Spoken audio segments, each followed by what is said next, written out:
आपको बताएंगे कि क्वांटम नंबर कैसे निकालते हैं। क्वांटम नंबर उसमें सिर्फ एक एटम का निकालना सिखाए थे, अब इसमें क्या कहेंगे, एक ही एटम दिया जाएगा।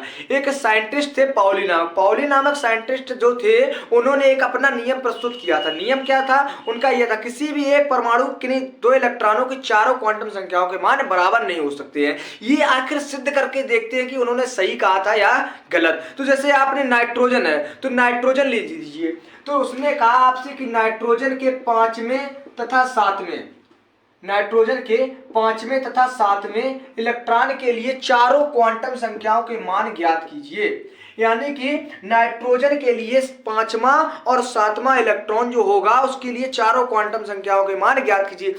लेकिन हमें पाउली नामक वैज्ञानिक ने एक चीज बताई। पाउली नामक वैज्ञानिक कहते हैं किसी भी एक परमाणु के किन्हीं दो इलेक्ट्रॉनों के लिए चारों क्वांटम संख्याओं के मान बराबर नहीं हो सकते हैं। हम उसको सिद्ध करना चाहते हैं कि उन्होंने सही कहा या गलत। आइए सिद्ध करते हैं। तो नाइट्रोजन, सबसे पहले हमने क्या कहा कि उन्होंने जो देखा है, उन्होंने हमें यह बताया था कि नाइट्रोजन लिखिए। फिर हमारा क्या रहता है, नाइट्रोजन का एटॉमिक नंबर रहता है 7। अब कर लेते हैं कोसों भर लेते हैं 2,5 और भर लेते हैं कोसों 1s2 और 2s2 और 2p3, सॉरी कितना हो जाएगा, हमें करने 7, तो यहाँ पे 4 हो जाएगा। कितना हो जाएगा, 4 हो जाएगा, 2 2 4 3 7, यहाँ पे 3 हो जाएगा, 2 2 4 और 3 7। अब उसने हमसे कहा इलेक्ट्रॉन पांचवें तथा सातवें के लिए चारों क्वांटम संख्याओं के मान ज्ञात कीजिए। आइए करते हैं ज्ञात। तो देखते हैं, पहले हम क्या करेंगे, s 2 भर लेते हैं और भर लेते हैं p।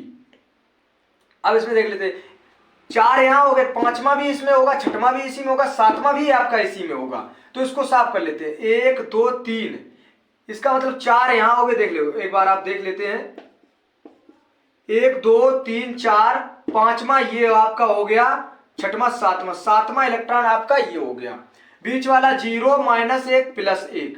अब क्या रहेगा, हमें पता है कि हमें L की जरूरत पड़ेगी और L के मान SPDF यहां से निकलेंगे, 0 1 2 3, L के मान आपके यहां से निकलेंगे। अब उसने आपसे कहा कि पांचवें इलेक्ट्रॉन, तो पांचवा इलेक्ट्रॉन आपका ये है। तो आइए करते हैं पांचवें इलेक्ट्रॉन के लिए, नाइट्रोजन के पांचवें इलेक्ट्रॉन। तो पांचवें इलेक्ट्रॉन के निकालते हैं, तो क्या रहेगा, N L और M और S। N देखिए कि आउटर मोस्ट शेल में ये है, इसी में पांचवा है और इसी में सातवां है, तो लिखिए दूसरा। L क्या है, L के मान अब ये वहां से निकलेंगे, आउटर मोस्ट शेल में कौन से उपकोष में इलेक्ट्रॉन रखा है, तो P में रखा है, तो P के लिए L हो जाएगा 1। अब M देखिए, M क्या है, पांचवा इलेक्ट्रॉन पूछा और पांचवा इलेक्ट्रॉन M ये है, तो इसके लिए हो जाएगा -1। अब S देखिए, इलेक्ट्रॉन सीधा है तो +1/2।